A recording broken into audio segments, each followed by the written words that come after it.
Zee 24 तास एक पाऊल पुढे. लहानपण देगा देवा सुबकनं हे नाटक पुन्हा एकदा रंगभूमीवर आणलं, ते फक्त 25 प्रयोगांच्या रूपात. मात्र नाट्यप्रेमी आणि कलाकारांनी खरोखरच देवाकडे लहानपण देगा देवा असं मागणं केलं आणि म्हणूनच की काय पुन्हा एकदा हे नाटक व्यावसायिक रूपात रंगमंचावर यायला सज्ज झालंय. चला तर मग बाळ कोल्हटकरांच्या स्मृतिदिनानिमित्त रंगभूमीवर अनलिमिटेड प्रयोगांच्या रूपात पुन्हा येणाऱ्या या नाटकाबद्दल जाणून घेऊया.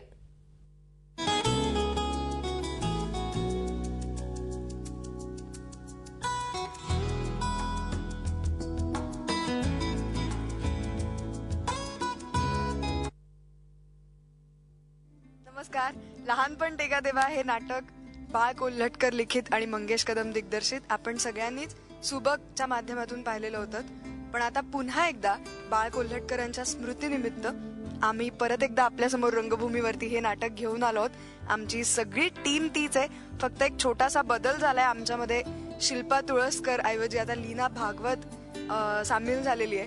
पुन्हा एकदा रिहर्सल्स करतोय, धमाल करतोय, मस्ती करतोय आणि आमची सगळी ही तीच टीम, अण्णा जयंत सावरकर, दिग्दर्शक आणि अभिनेते मंगेश कदम, सुप्रसिद्ध अभिनेते शरद पोंक्षे, सचिन सुरेश आणि मी स्पृहा जोशी इथं हजर आहोत.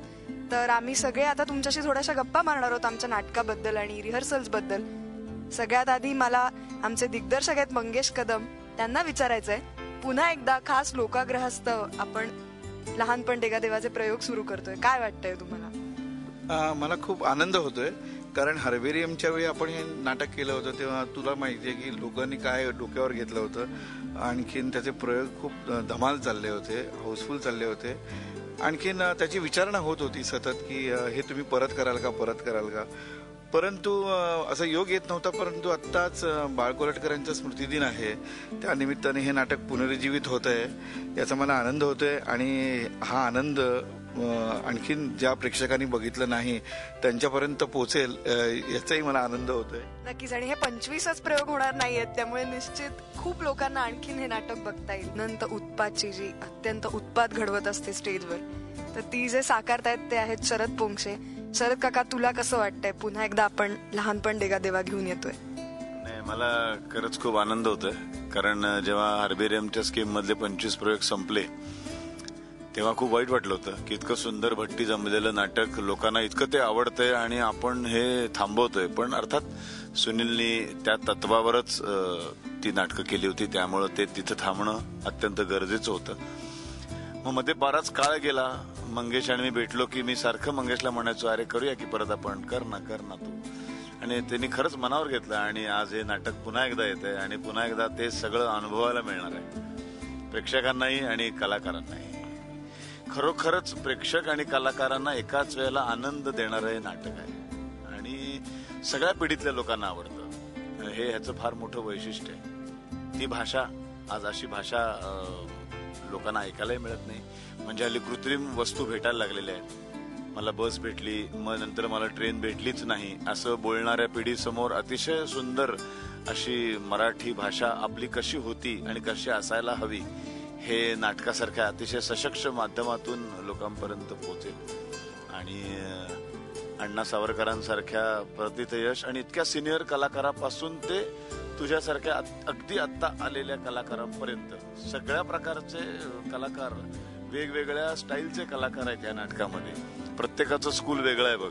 म्हणजे अण्णांचं एक वेगळं स्कूल आहे, मंगेशचं एक वेगळं स्कूल आहे, माझं एक वेगळं स्कूल आहे, सचिनचं, तुझं, असं ती वेगवेगळ्या, म्हणजे ती गाण्यामध्ये घराणेशाही असायची ना, म्हणजे तसं ह्या नाटकात एक वेगळं कॉम्बिनेशन बघायला मिळेल. एक वेगवेगळ्या घराण्यांचे कलाकार असे एकत्र आलेले आहेत आणि सगळेजण एकच वाक्य म्हणतायत, लहानपण देगा देवा. अण्णा, तुम्ही कोल्हटकरांच्या बहुतेक सगळ्या नाटकांमधनं काम केलेलं आहे, त्यामुळे ही भाषा, ही पद्धत, हे नाटक यांच्याशी तुम्ही खूप फॅमिलियर आहात आणि अनेक पिढ्यांबरोबर तुम्ही आता काम करताय. म्हणजे जवळपास 4 पिढ्यांबरोबर तुम्ही गेली काम करताय. तर आता जसं शरद काका म्हणला तसं ह्या वेगवेगळ्या स्कूल्सच्या वेगवेगळ्या ऍक्टर्स बरोबर आता जमवून घेताना तुम्हाला कसं वाटतं? आपल्या रिहर्सल्स पुन्हा एकदा चालू झाल्यात, काय वाटतंय तुम्हाला? यापूर्वी मी कामं केली ती बरीचशी माझ्यापेक्षा जास्त वडीलधारी असलेल्या नटांच्या बरोबर केली. पण हे लहानपण नाटक आमचं 25 प्रयोगानंतर बंद पडलं आणि मी अचानक म्हातारा दिसायला लागलो असं आमच्या घरातलं सगळ्यांचं मत पडलं. मी म्हटलं याच्यावर एकच उपाय आहे, पुन्हा एकदा तरुण मुलं एकत्र येऊन त्यांनी मला त्यांच्यात आजोबा म्हणून म्हणा किंवा आणखी कोणी वडीलधारी म्हणून घ्यायला पाहिजे. आणि माझ्या नशिबानं नेमकं मंगेशच्या मनात आलं की लहानपण सुरू करावं. शरद पोंक्षेंच्या बरोबर माझं अनेक वार बोलणं व्हायचं. मला असं वाटायचं की शरद हा अत्यंत धडाडीचा अभिनेता आहे, तो काही ना काहीतरी करून हे नाटक सुरू करण्यासाठी खूप खटपट करेल. पण कसं काय, त्याच्या अगोदरच मंगेशने एकदम जी काय मारली उडी ते एकदम लहानपणचे मला तारखांचाच निरोप आला. म्हटलं चला त्यानिमित्तानं बरं झालं, पुन्हा या तरुण मुलांच्यात त्यांच्याबरोबर वावरून मी पुन्हा एकदा तरुण होणार आणि आणखी काही वर्ष तरी मी पुन्हा एकदा रंगभूमीवर तितक्याच जोमानं पुन्हा यांच्या बरोबरीनं मस्ती करणार, याचा मला अत्यंत आनंद झाला. नाटक हे माझं आवडतं आहेच, कारण मी या अशाच भाषेत आज गेली 40-50 वर्ष लोळतोय. त्यामुळे मला या भाषेचं जितकं अप्रूप आहे तितकंच मला ही स्पृहासारखी नवीन मुलगी सुद्धा काम करते त्याच तडफेनं, याचा मला जास्त आनंद होतो. मंगेश कदमनं माझ्यावर टाकलेला विश्वास आणि शरद पोंक्षे माझ्या सिनियरिटीचा कायम ठेवत असलेला मान, या सगळ्या गोष्टी मला सुखावणाऱ्या आहेत. आणि सचिन, आता तू काय सांगशील? तू सध्या खूप नाटकं करतोयस, वस्त्रहरण तुझं चालू आहे. तुझं म्हणजे नाटक चालू आहे तुझं वस्त्रहरण नावाचं.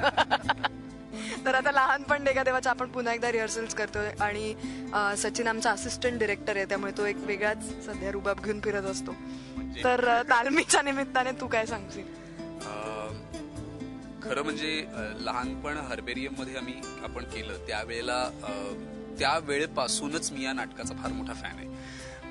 एकतर असं आहे दादा काय किंवा मंगेश काय, तू पण आपण सगळे विंगेत बसून आपली एक्झिट झाल्यानंतर नाटक बघत असतो आणि हेच आहे हे नाटक म्हणजे, आणि त्याची गंमतच ती आहे असं मला वाटतं. पण लहानपण मध्ये विंगेत बसून हसणं, पुन्हा पुन्हा त्याच विनोदांवर हसणं, यासारखं दुसरा आनंद नाही. आणि हा आनंद आता सतत आपल्या रसिकांबरोबर शेअर करता येईल यासारखा म्हणजे याला तोड नसेल आता.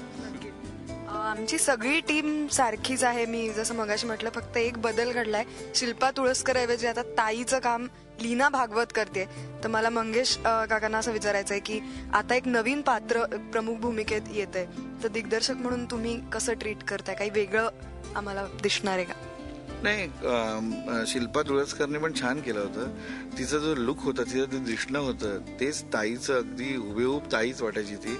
परंतु ती सिरियल्समध्ये वगैरे बिझी असल्यामुळे तिच्या मनात असूनही ती हे काम करू शकली नाही.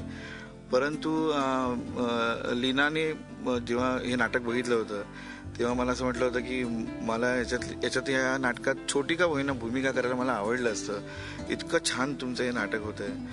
तर काही कालांतराने जेव्हा हा प्रॉब्लेम आला तेव्हा माझ्या डोळ्यासमोर लीनाचं नाव होतं आणि लीनाला विचारलं तर तिने आनंदाने उडी मारली की ती म्हणाली की हे मला अगदी करायला आवडेल. तुम्ही जे गेले 6 महिने सातत्याने विचारत असता आम्हाला विविध कार्यक्रमामध्ये भेटून की तुमचं लहानपण परत कधी करणार, तर आता तुमच्यासमोर उत्तर आहे. फक्त लोकसत्ता, महाराष्ट्र टाइम्स किंवा कुठलंही मराठी वर्तमानपत्र उघडा, त्यात तुम्हाला सातत्याने आमची जाहिरात दिसेल.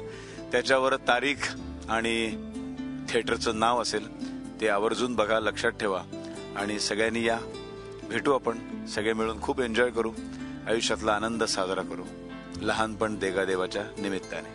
धन्यवाद.